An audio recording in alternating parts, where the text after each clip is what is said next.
Magsit ka dyan. Yan.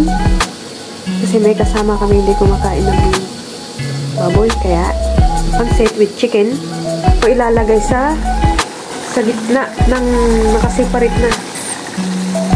Yan, isisiparate ko na lang. Yan, isisiparate ko to. Chicken and pork pansit at chicken pansit. Yan. Dry muna natin para mas masarap.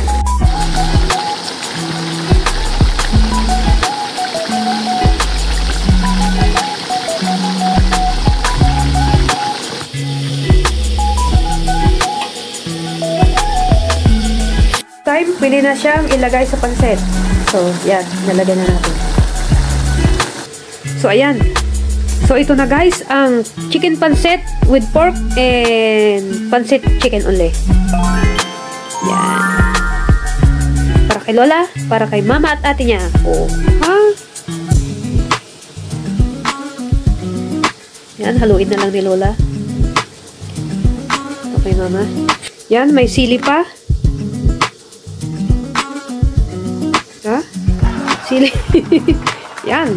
Luto na. Kain na.